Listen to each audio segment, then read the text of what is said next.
Welcome to Make Change Fun and Easy with your happiness expert, Samia Bano. This is the podcast to help change makers, coaches, trainers, and healers break your chains of fear so you can create the impact and income you desire with fun and ease. Please make sure you subscribe to enjoy every episode. This podcast is sponsored by the Happiness 101 program. Hello, salam, shalom, namaste, sat sri akal, aloha, hola, ciao, bonjour, buna, privyet, and mabuhay. It's so good to be with you again. And I know you'll be so excited and so happy you're joining us today because we have a very special guest, and it's Cheri Petroni, who is a prosperity mindset expert. I love that. Welcome, Cheri. Thank you. Thank you very much. I'm very pleased to be here to share my own challenges, so maybe other people don't have to suffer as much as I did unnecessarily, because it really was unnecessary. I hear you on that. And Cheri, please tell us more about who you are and what you do. Okay, so Cheri Petroni. I live in Las Vegas, Nevada, in the United States. If this is going all over the world, I imagine it may be. And I was a teacher in my former life. That became something that was not the way I operate, didn't fit with the school system. So I bowed out graciously. I used a lot of intuition, energy, things of that nature, not really realizing it back then, but this has sort of been the theme of my life. And I ended up creating a spa, a holistic spa here in Las Vegas, and have a lot of different modalities under my belt in the world of alternative holistic healing and healthcare in many ways. So I use energy and vibration in order to help heal. And what happened in my business, technically I'm an esthetician and a Reiki master and some things like that, but and it doesn't matter how many things I have. But the point is, I found myself sitting in the business 7 days a week. I wanted to say 8, but not quite. I would try to take Sundays off, but it just never happened.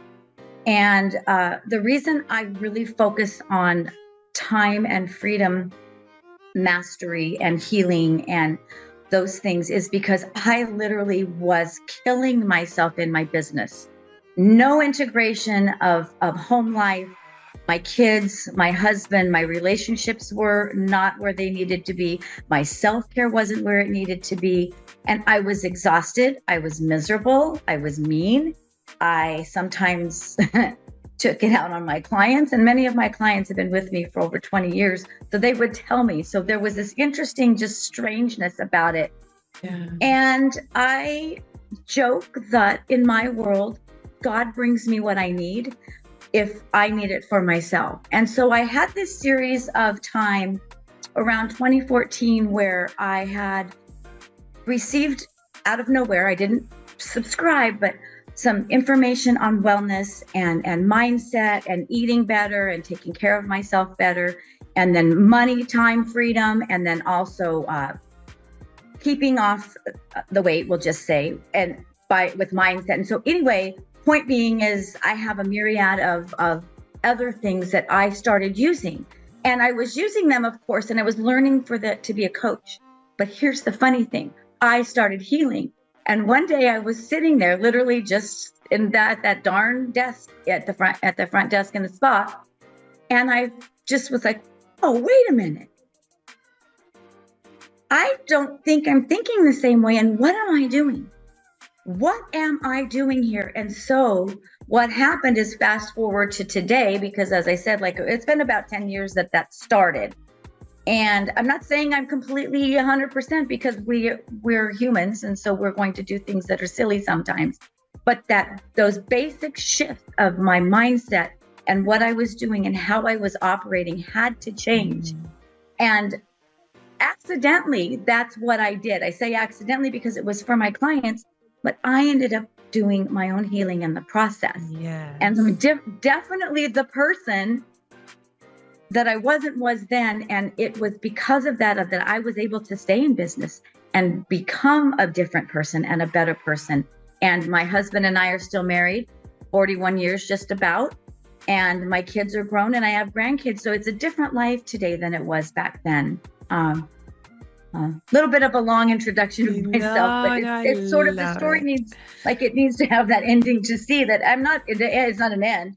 But yeah, it was amazing.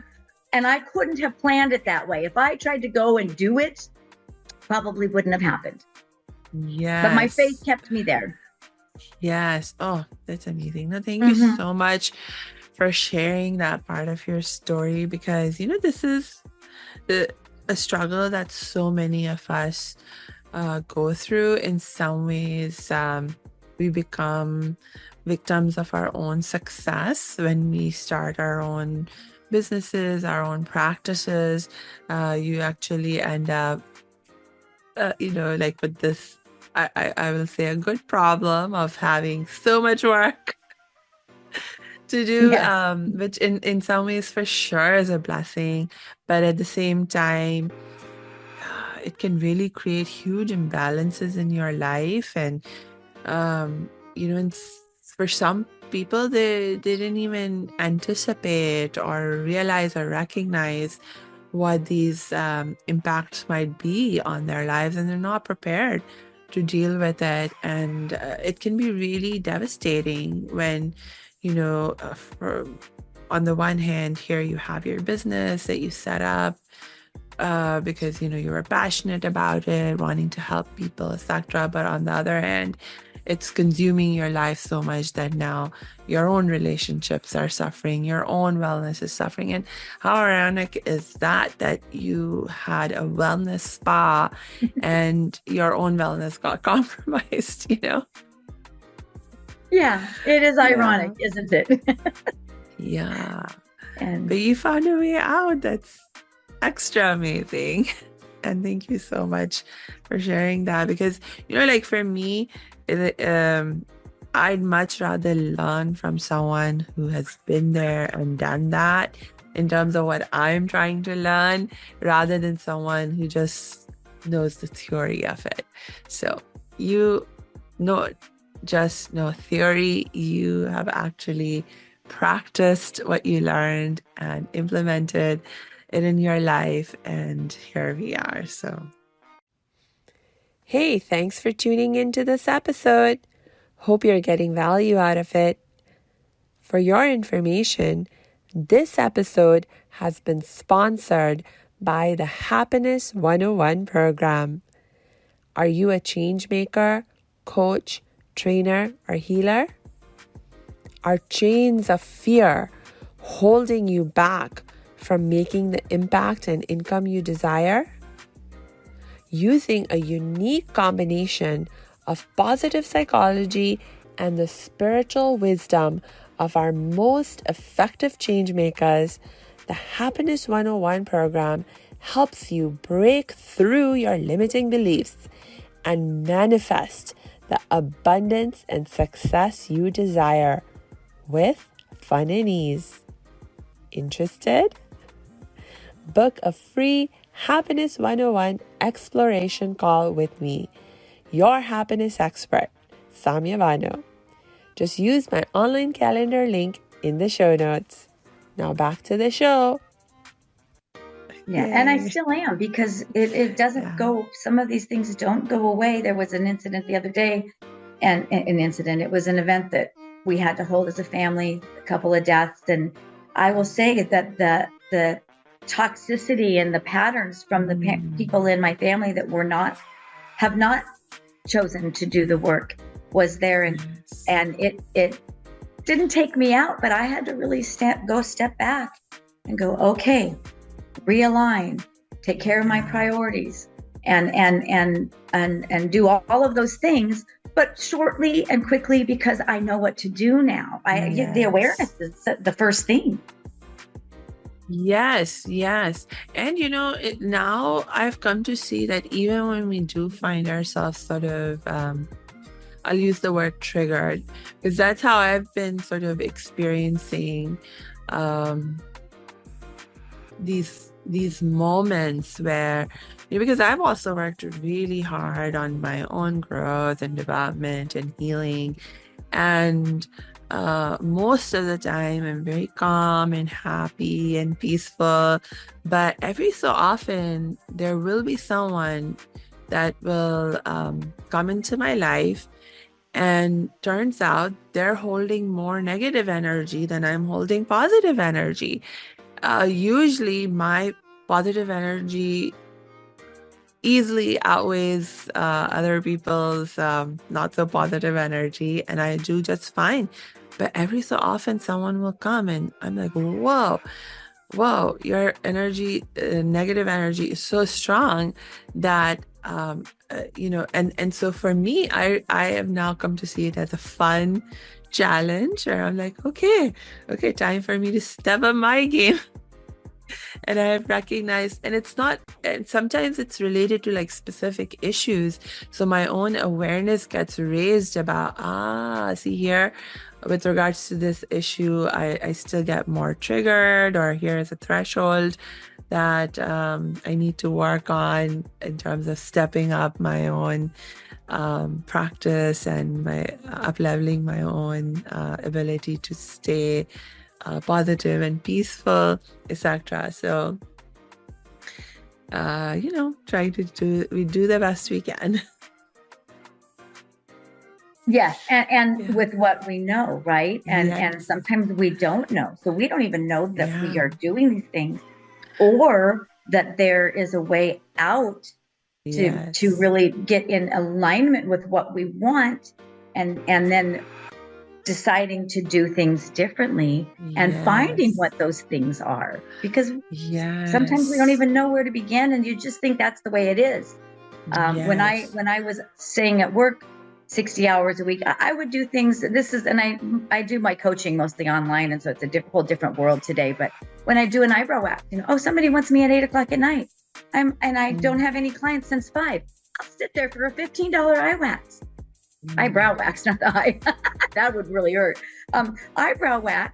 And how effective was that from the bigger scheme of things, looking back at the bigger picture? I was so myopic and, well, I got to have one more client. I got to make that little bit of money. And that's scarcity mindset at its finest. And which is why the prosperity mindset is what I really focus on, to help people get what they want. Not what I want. Oh, I want you to have more money. I want you to have more time. I want you to have, no, what do you want? And then we begin. Yeah, because they need to know what they want first, not me. Yes. Oh my gosh.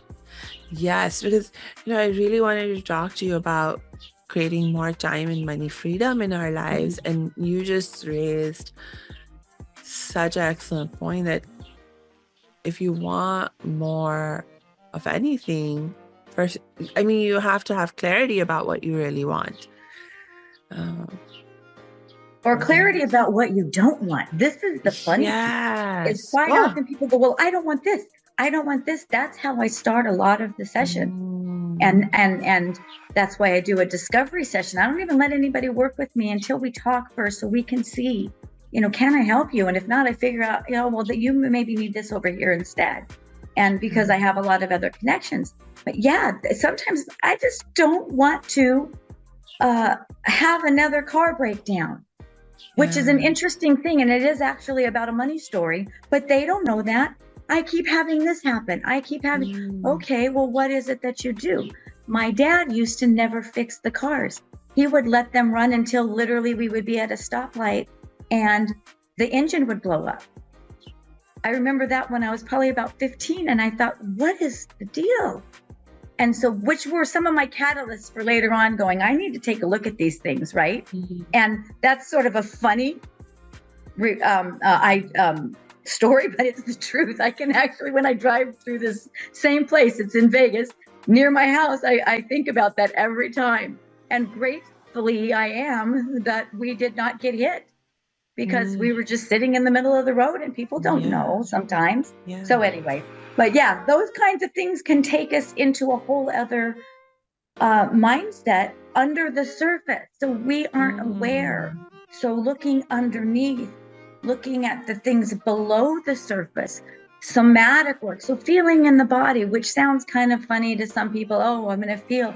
Yes, when you relax enough, your subconscious, your superconscious, just being allowed to open up from not being in the filing cabinet in our brain is enough to allow those things to come out.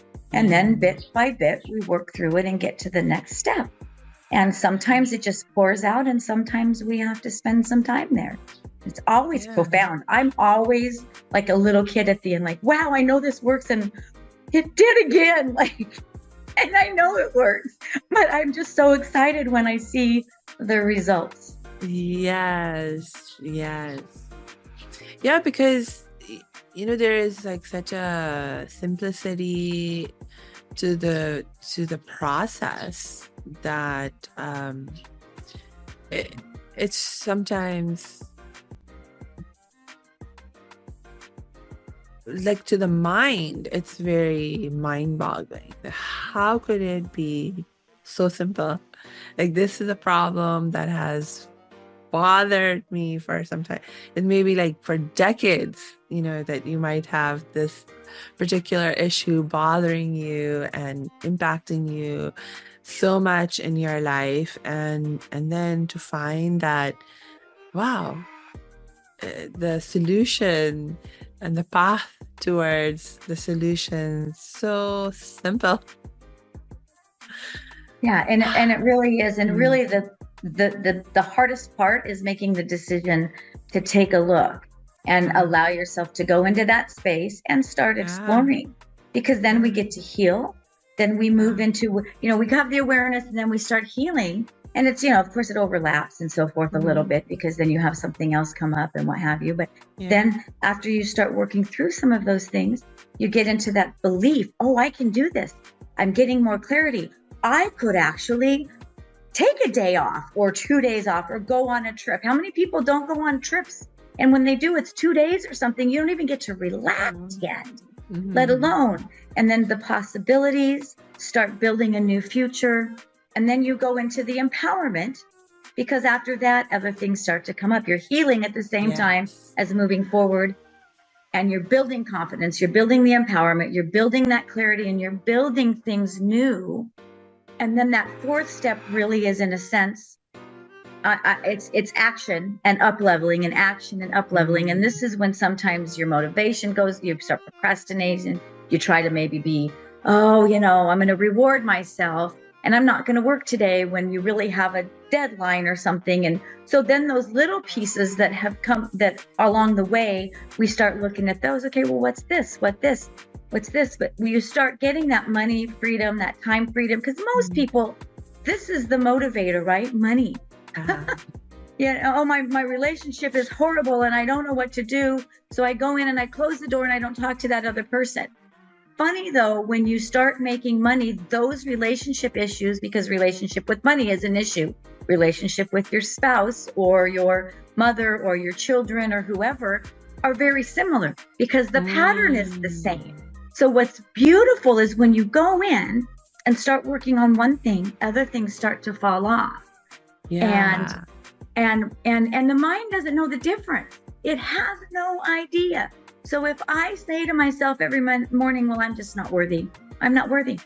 I'm never going to. So if I'm saying that to myself, right? Then of course my mind agrees.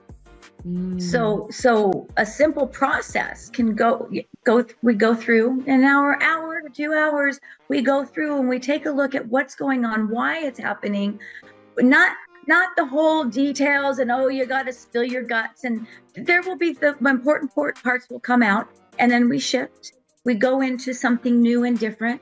We create a framework that's going to help you solidify it. But what's really cool is after that, I give people, it's homework, but it's play work, to start exploring how to shift that. So we have a few things that they get to do different.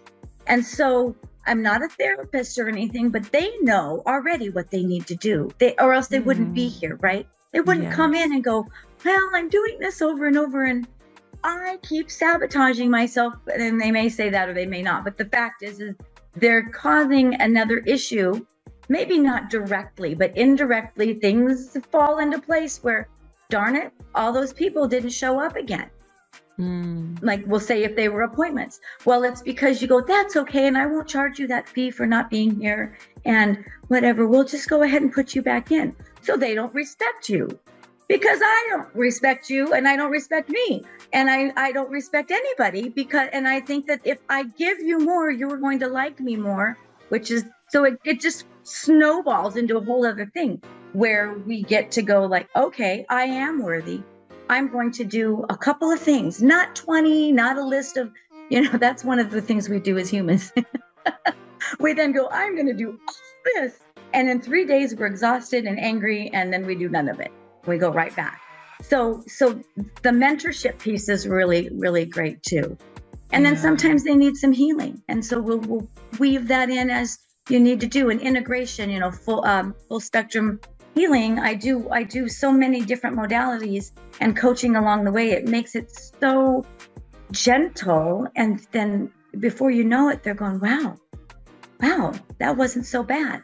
We don't have to beat you over the head and make you tell all your story every week and try to get you to white knuckle it to the next level. It's not necessary. The brain will follow along. We build a new path, and then the other path grows weeds. Right. Yes. Because, this is another limiting belief that people can have, is that, well, because they don't know the other possibilities, it's like, oh, it has to be hard. Most people, when they think about dealing with, especially like mental, emotional issues, they think about, like the therapy model, where you have to dig up all the past history and talk about everything that disturbs you, etc. But it doesn't have to be like that. That therapy pathway, I mean, some people need it because they're not ready, or they don't have access or awareness of other methods. But it doesn't have to be like that. Yeah, and let me tell you, I can tell you stories about. I actually was diagnosed with PTSD, which I was surprised by a therapist, and I will say that I ended up with more PTSD from the therapist. Now, I'm not saying there was obviously something wrong there and a disconnect, and I was allowing things to happen within my therapy sessions. So there is a place for therapy. Yeah. And I work with therapists sometimes with their clients to do these specific pieces because we can work in conjunction. Yes.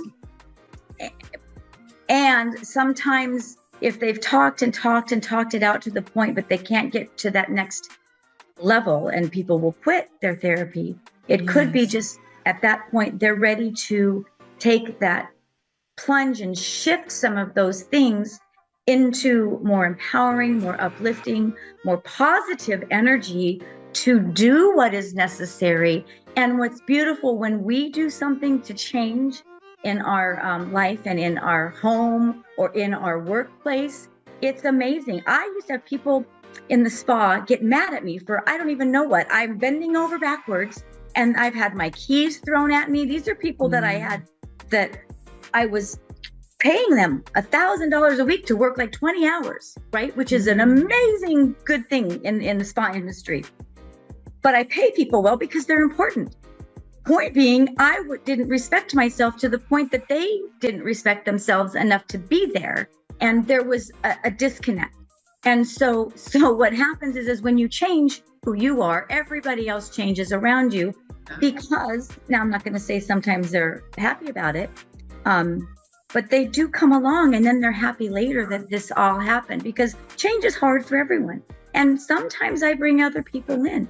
Now I've had couples that have come in, and the usually women are who I work with, just because there's a lot of, that just is the thing. I'm a woman. And so there are some specific things with us that maybe men don't see, but I think that they do more and more. They're getting some of the same beliefs and things as we are. But I'll have them come in and I'll go, here's what we're doing. And then we co-create a plan together where, okay, you need day night. Can you agree with this? And because really it's the lack of connection. It's not really that you don't care for that person most of the time. Of course, there are times when if it's dangerous, don't stay or something like that. But sometimes there's just a little nudge that's needed to be done. Or I go, hey, here's what I did. Because yes, I'm surprised to this day that I've been married that long. And my joke is we just didn't pack our things on the same day. One of us was always in it to hold space for the other person who was struggling. That's the secret to staying married and staying happy. It's a funny thing, but kind of it is, because people do that. They pack up and they go, and then they think, wow, should I have done that? Maybe, maybe not. I don't know, but you didn't explore first all the options. Yes. Which is not about money, but it is about money. Yeah. Yeah. No, I hear you. It's sort of like, as you say, the pattern that we show in one area of our life. If you really observe, you'll notice that pattern playing out in other areas in your life too. And when it comes to relationships, and how you maintain a relationship, like when there's issues with it, that's like a really important like something to know about yourself. Because I mean, ultimately all of life is about relationships, whether it's our relationships with other people, with the things that we have or want to have, or the relationship with in the environment, the planet, you name it. It ultimately comes down to relationships. And so to understand our tendencies in the context of how we do our relationships is so important. Yeah. And you just made me think about my own parents, because we just a little while ago celebrated their 46th wedding anniversary, if I'm counting correctly. And my mom can be heard sharing similar wisdom. Yeah. And you're going to take that same stuff somewhere else if you just give up and go to a new person. Yeah. And sometimes, yes, people might need to not be together. However, most of the time we quit too soon. In everything as humans. We've been conditioned in a sense to be that way. I'm going to do me, and I'm going to do, and then before you know it, you're sitting somewhere by yourself going, well, maybe I didn't want to do me, because now what am I doing? Yeah. This makes me think about the dynamics, like at a cultural level also, because I think in different cultures, like now I'm thinking about like Asian cultures, which are much more collectivistic compared to more individualistic cultures like in America. And I think in some ways, these different cultural tendencies, they're trying to correct each other in some ways, and maybe we go too far. Like in our Asian cultures, there's a lot of emphasis placed on family unity, and there's all kinds of things that we do and that we go through in the name of and for the sake of keeping the family together.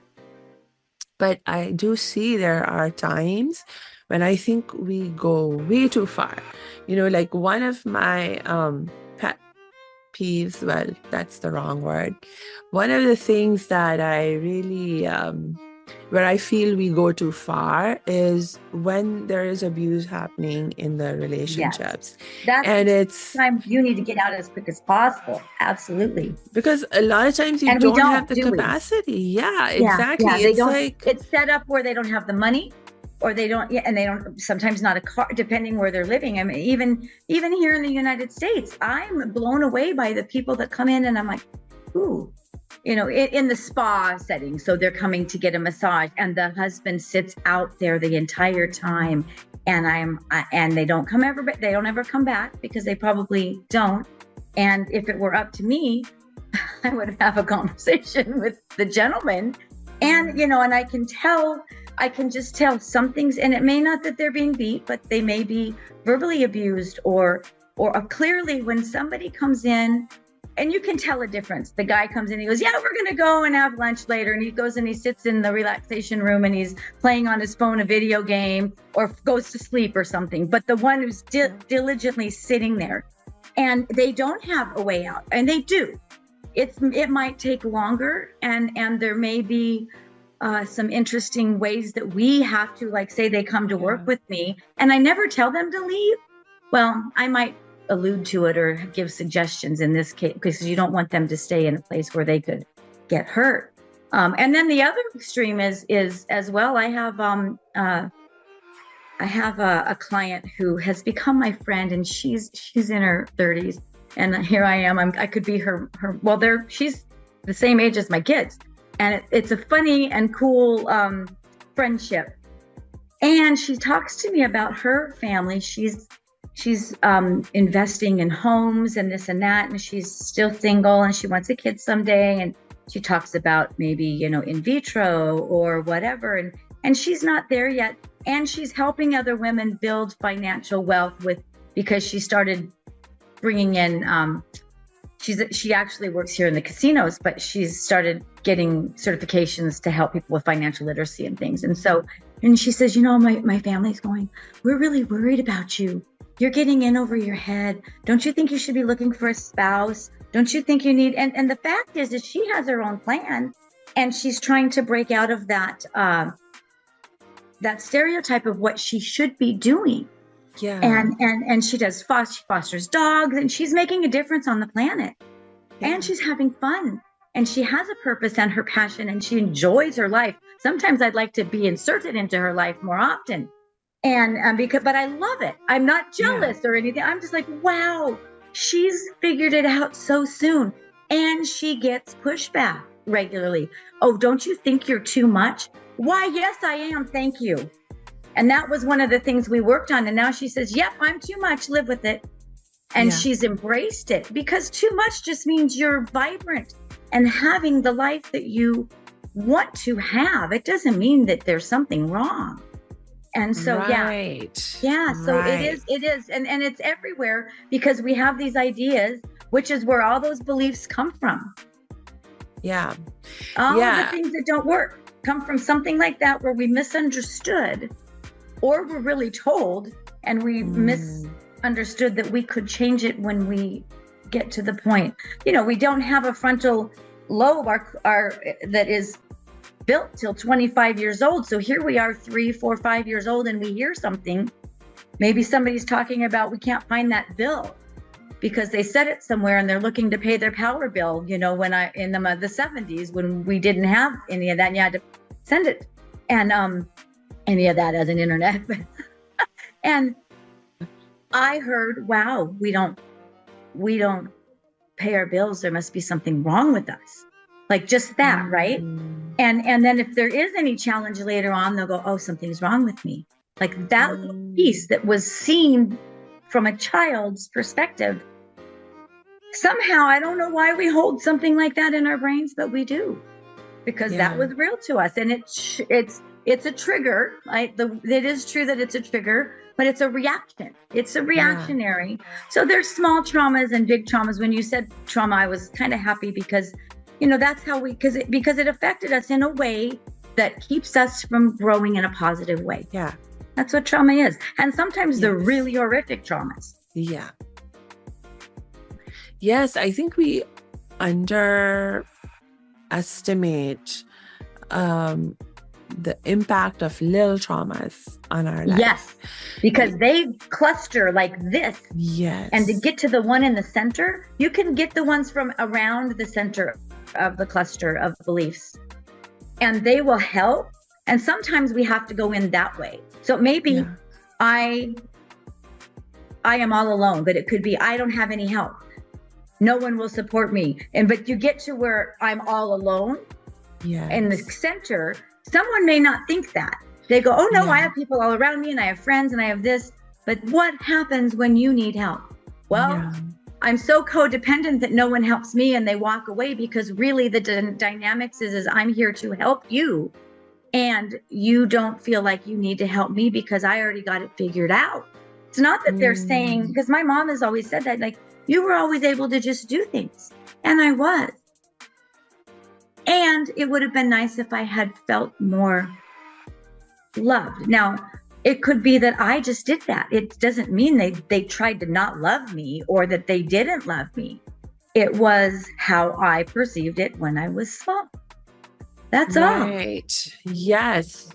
And you know, these kinds of there's so much about perspective when we think about, over an issue like feeling alone, because I have struggled with feeling alone while surrounded by very loving family and friends, well, mostly family. But when I was going through my different stages of growth, I mean, I would say one constant that I've always had in my life is my family around me. The friends have come and gone, but the family I've always had around me. And so when I think about the struggles that I experienced with being alone, even when my family was around me, that was what really helped me to realize that, that feeling of being alone isn't about who's around you and who's not. You can be surrounded by people, even loving people, and still feel alone. And on the other hand, you can be completely alone but not feel lonely, And so there is that distinction, and there's so much about perspective in when you feel alone or not, when you feel lonely or not, and you don't always understand where it's coming from. It's not always immediately clear to us what's going on there. And you know what that really boils down to, that I'm finding more and more, is we don't know how to ask for what we need. We don't even know, because so I joke about being an 80s girl and we were put your nose to the grindstone, and when you're 65 you're going to be able to I want to say graduate, but graduate from work, I guess, and what have you. And that isn't what happened. I stuck my nose to the grindstone. I joke that I've had to have it redone, but that's not really true. It's still my nose. But I felt like and I was very good at it because I followed the rules. I followed the directions. And we weren't counting on technology to rushing us. Like, we can't even catch up with one thing and there's more. Because everything in my lifetime compared to, when I was born, it was radio, reel to reel, not even 8-track tapes yet. And there were some records and black and white television, which is really funny when I look at what's going on now. I can't keep up, in a sense. So I've had to learn to be me. I am me. I am my authentic, quirky self that can be really silly. And I can explain things in a way that people go, wow, that was very strange. And it works. And I have to be in this technology world. And I'm using that because what happened is as we moved into things, my teaching was too, I would say, out of the box. But what it was is I really met the needs of every kid in my classroom. And I know now it was my intuition. But that's where I learned that. And my principal was kind enough to share how special he thought I was. And I was like, wow, it took me decades to figure out what he meant. And he told me to get out before it ruined me. And so then I opened the spa, and then I started all of this coaching because I saw my beliefs. And part of that was because I was able to do school well. Straight A student, perfect, yay me, oh, I'm all that. And then technology came, and guess what? I don't know what I'm doing half the time. And if you don't know what you're doing, you pretend, right? until you get it done. Nope, that didn't work with technology because it's a whole different animal. My kids were born, well, my son was born the year that the email was given to us publicly. Like, I remember when the kids were small, and I got my first computer. And I was trying to figure out an email address, which is a whole other thing. You go to Best Buy and they're like, oh, what do you want? And it ended up being a combination of my kids' names, because Jake and Kyla, so Jakyla, because everything was taken, and I was so frustrated. It was ridiculous. And I'm like, I just want this computer. And they made me get an MSN or Hotmail or whatever it was. That's how they were, that was early marketing at the digital level, and I didn't know what they were doing. And so knowing what our needs are, sometimes we don't know, because there's things that are moving so fast. And nose to the grindstone, just look up later, and you can do that all later. No, don't. There's one thing the listeners need to know is make sure you take time now to enjoy yourself. Yes. You have to, because it's not going to go away. I mean, then you'll be me, where I had to have both of my knees worked on and this and that, because I was limping. I was on a cane for 9 months. I'm not a cane woman, let me tell you. And luckily I don't walk with a limp or anything anymore, but I had to be purposeful about it. Yeah. Because I'm like, no, I'm in my 50s. I am not going to go to bed now and not do anything and like, oh, well, it's too late for me. But we do that, and we don't even realize we are. Yeah, this makes me think about the fear of missing out and how much that controls our lives. Like right now, I'm seeing this FOMO, fear of missing out syndrome, occurring in the context of AI and like artificial intelligence. And there's like this crazy race that certainly the tech companies are in, where they're like, oh, if that other company gets the technology implemented with their things faster than we do, we will get left behind, and so we have to make sure we beat them. And so they've gotten into this crazy race to integrate AI, and now even at a public level, more and more, you're starting to feel this at one level it feels like excitement, to start getting to know AI and using AI, but at another level there's like also an underlying pressure, because you want to like figure out how to use it so you don't get left behind. For example, in the context of my work, it's like, AI is being used. Like if I don't figure out how to use AI to generate text for my things that I like write, whether it's a blog post or an ad for this or that, or then somehow the thing that you write may not be as smart as what AI generates, because AI is able to make sure that all the keywords are in there and this and that. And so it's so funny, because the fact is we got to put all that in for it to come out. It's still a computer, so it's still us. Yes, exactly. It's like, and we think that they're helping us.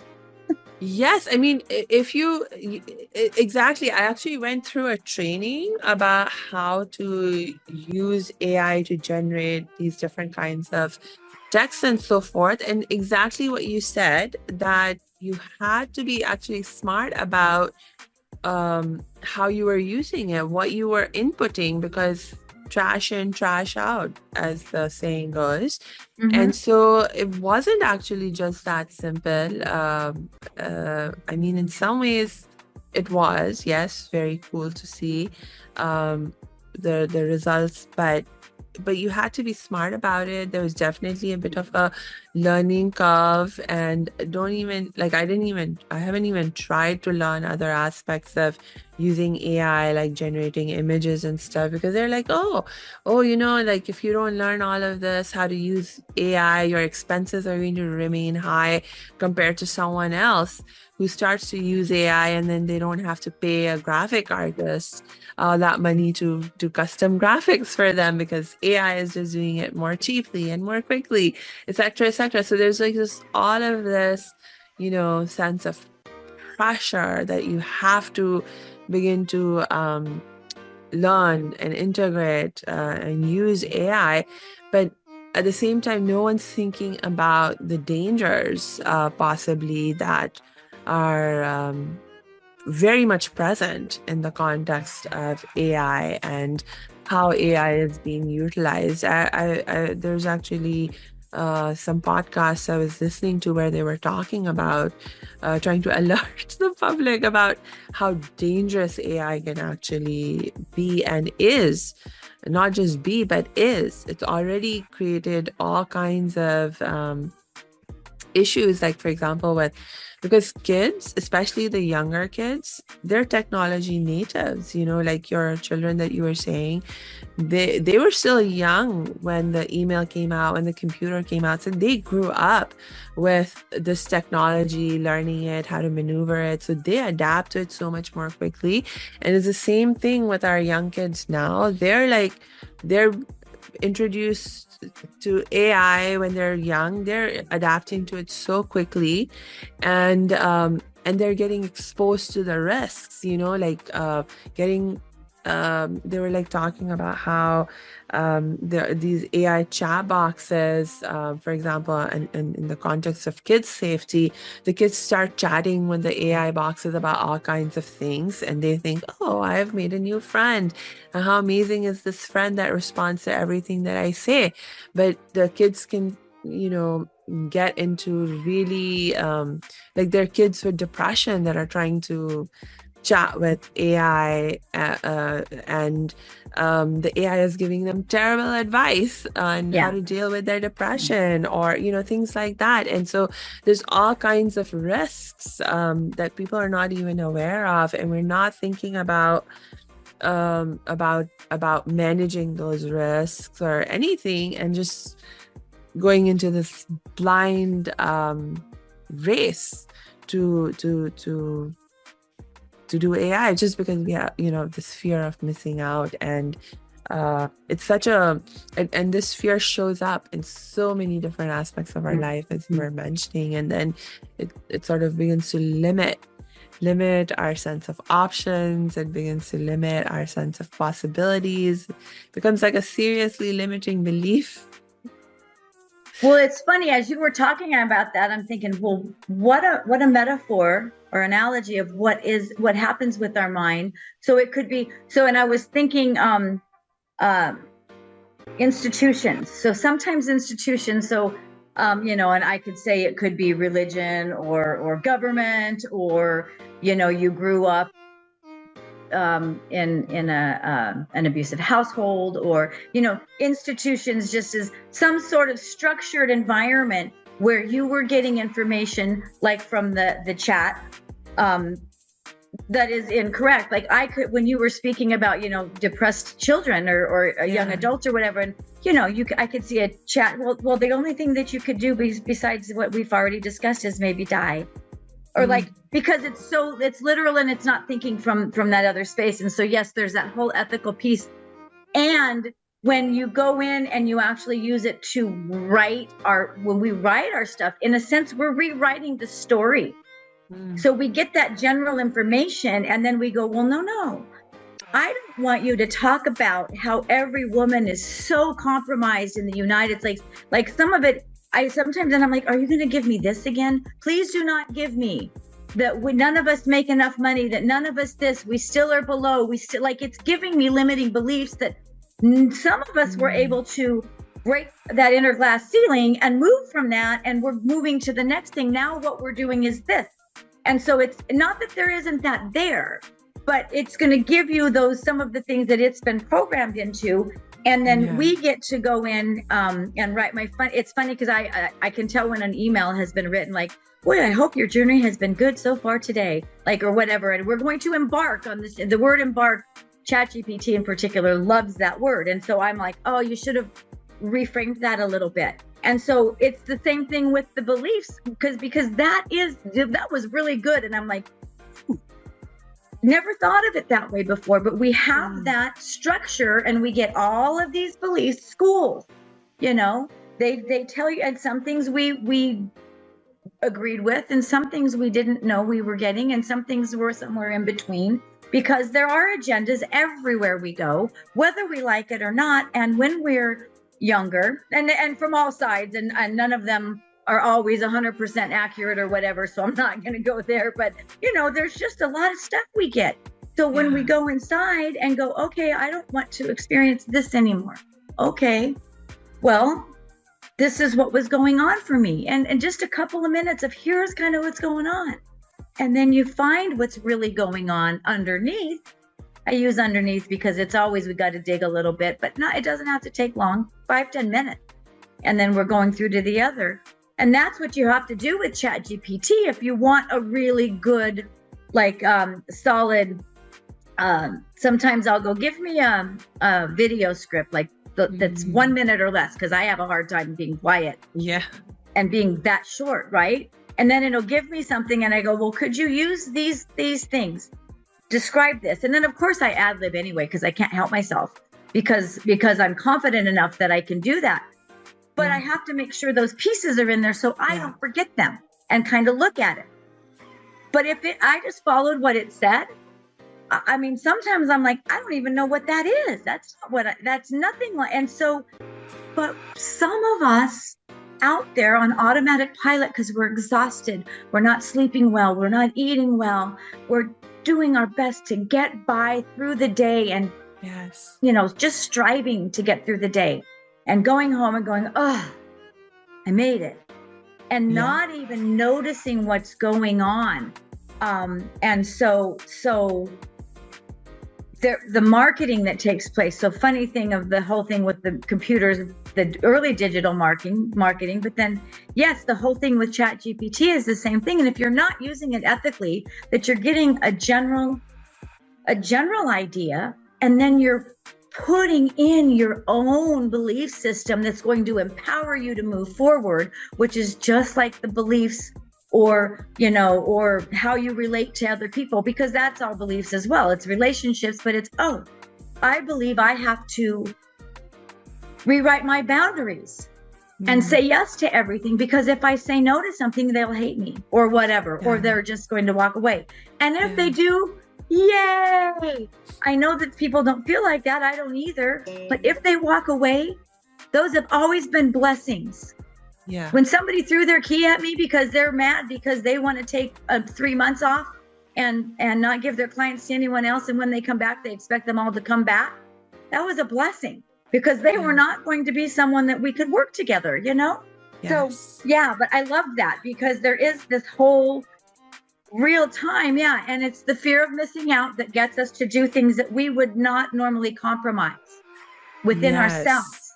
Yes. And that goes back to scarcity. Exactly. The fear of missing out is actually part of a scarcity mindset. And so, and you cannot achieve a prosperity, an abundance mindset, if you have the scarcity mindset. You just don't go together. So, thank you for raising our awareness of like these different ways in which the scarcity mindset can creep up, and these different limiting beliefs can creep up into our lives, into our minds, the way that we think, and we don't even recognize it as such. So like you said, we go back again to the awareness piece that you mentioned earlier. The awareness has to start with the awareness to solve the problem. And it could be, I'm anxious all the time, or wow, why do I have this pit in my stomach again, or why did that just happen again? And you don't have to have it figured out, but another set of eyes, another set of ears, hearing what you're saying can tell me, oh, here is somewhere we can go. And then sometimes we turn left or we turn right or we do a U-turn because I don't know. The beautiful thing is I don't know any more than you do, but I hold space for you to get to that other side and get to the prosperity, get to that abundance piece that everybody, there's enough for everybody. And then the wealth and prosperity comes in when some of the things begin to manifest. And it may not be a brand new car. That might not be what you want. It might be a new house, but it might be that you spend every weekend with your kids, or you get to go to your granddaughter's graduation in May, which is what's happening. She's graduating kindergarten, but I get to go drive 2 hours, stay the night where they live because they're not in the same city, and do that because I have the flexibility. That to me is more wealth than any pennies or dollars or millions that I could have. I get to do that. And I spent too much of my earlier years when my kids were little in the scarcity piece more so. And I was trying to manage. So balancing is really about harmony of what your priorities are in that moment. And being able to manage those in a way, I don't like the word manage, but work out those priorities on a daily basis. And I can help with that. And everybody needs it. I needed it. And I was making money but I was miserable. And who wants that? If you're not playing and having fun, then it doesn't matter. You're going to die miserable. We don't want that for anybody. It sounded depressing, but so you can do something about it. Yes. You know, Cheri, you keep making me think about more things that I want to share and ask you. Well, there's always another time. We can do it another time if it ends up being that's the case. So there's always something else. Yes. Yeah. No, because oh my gosh, there's so much for us to talk about, and I know it's time for us to start wrapping up. Yeah. So I want to thank you again, Cheri, for all the wisdom you've shared with us. And I think for my last reminder, I will just remind our audience to make sure you check the show notes, because I will drop Cheri's links in there so you can connect with her and continue to learn with her. And and exactly. And I have that earliest money store. I don't think it's on there so there's a free thing that you can go through, but don't do it alone. Go ahead and do a discovery. No, I want to make sure that I give you what you need with that. And you may find like, oh, that was nice. But so that discovery call is huge. If you found any of this interesting and you want to know more, and that doesn't mean that we have to go work for 5 years together, that would be nice too. But whatever it is, please let me know, because I'm here to help support in whatever way that looks like for you. Exactly. And the very cool thing about you, Cheri, is that, like you said, if you when someone comes on that discovery session and you don't feel like you'd actually be a good fit, you don't force the issue. You actually refer them to someone else who would be a good fit. So don't be scared at all to connect with Cheri and get the help and support that you need. It's really fun. Yes. It ends up being fun. Exactly. It ends up being fun. Yes. Fun and easy. Yay. Love that. If it weren't, then we'd be creating more beliefs underneath it that aren't going to work either. It has to be somewhat pleasant in order for this to work well, to be empowered and move forward and have all the abundance and prosperity that you want in the way you want it. Yes. Yeah. Love that. All the abundance and prosperity that you want in the way you want it. And so that's perfect. So we will let those be our last thoughts for today. And until we connect next time, I just wish you lots and lots of peace and joy.